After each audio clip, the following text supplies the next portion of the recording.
जैसे जैसे इजरायली सेना लेबनान के भीतर घुसने की कोशिश कर रही है, वैसे वैसे हिजबुल्ला आईडीएफ के ठिकानों पर और ज्यादा भीषण हमले कर रहा है।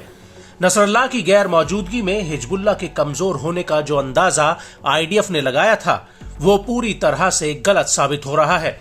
उल्टा अब हिजबुल्ला इजरायल के उन इलाकों में हमले कर रहा है जो अभी तक उससे अछूते रहे थे।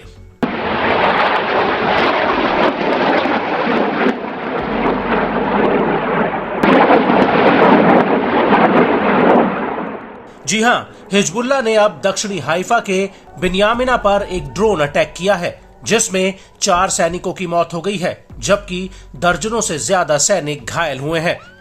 दरअसल 13 अक्टूबर 2024 को हिजबुल्ला ने बिन्यामिना में आईडीएफ के एक ट्रेनिंग कैंप पर ड्रोन्स का पूरा जत्था फायर कर दिया, जिसकी चपेट में आईडीएफ के ये जवान आ गए।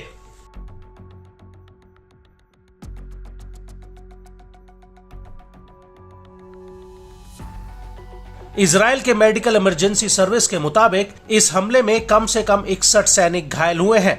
यह हमला बिन्यामिना में गोलानी ब्रिगेड के बेस पर हुआ, जहां पर गोलानी ब्रिगेड का ट्रेनिंग कैंप है। वहीं कुछ स्वतंत्र मीडिया हाउसेस का दावा है कि इस हमले में 100 से ज्यादा सैनिक घायल हुए हैं। रिपोर्ट्स के मुताबिक घायलों में 7 सैनिक ऐसे हैं जिनकी हालत बेहद ही गंभीर बनी हुई है। आपको बता दें कि गोलानी ब्रिगेड आईडीएफ की 5 पैदल ब्रिगेड्स में से एक है।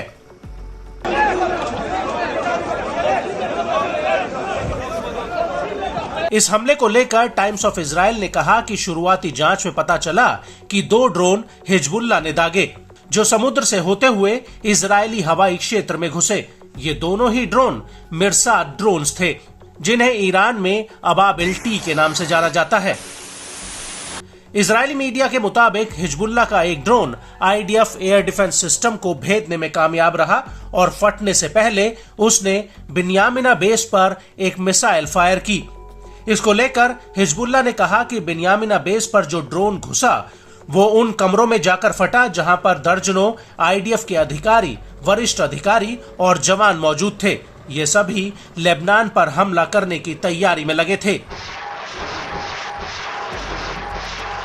वहीं दूसरी तरफ इस हमले को लेकर आईडीएफ के प्रवक्ता रियल एडमिरल डेनियल हगैरी ने कहा कि घटना से जुड़ी परिस्थितियों की जांच की जा रही है, क्योंकि ड्रोन हमले के वक्त इजरायल में कोई भी हवाई हमले का सायरन नहीं बजा।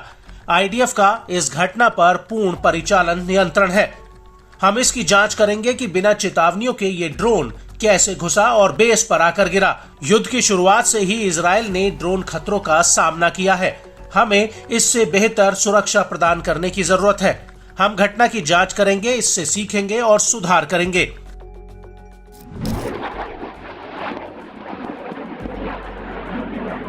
बड़ी बात यह है कि जब यह हमला हुआ उस वक्त आईडीएफ के दूसरे ठिकानों पर भी रॉकेट और ड्रोन हमले हुए हैं। दक्षिणी हाइफा के एक पुनर्वास और मरम्मत केंद्र और लॉजिस्टिक केंद्र पर भी अटैक हुआ। इसके अलावा दक्षिणी लेबनान में हिजबुल्ला और आईडीएफ की सीधी भिड़ंत हुई है। प्रेस टीवी के मुताबिक हिजबुल्ला ने आईडीएफ के ऊपर रॉकेटों के जत्थे और मशीन गन से हमला किया, जिसकी वजह से आईडीएफ को पीछे हटना पड़ा।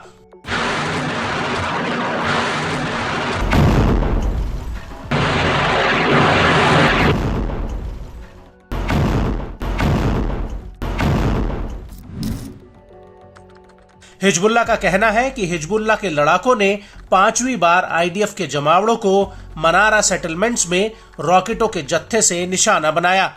होनीन बैरक्स में भी हिजबुल्ला के लड़ाकों ने आईडीएफ के जमावड़े पर हमला किया है।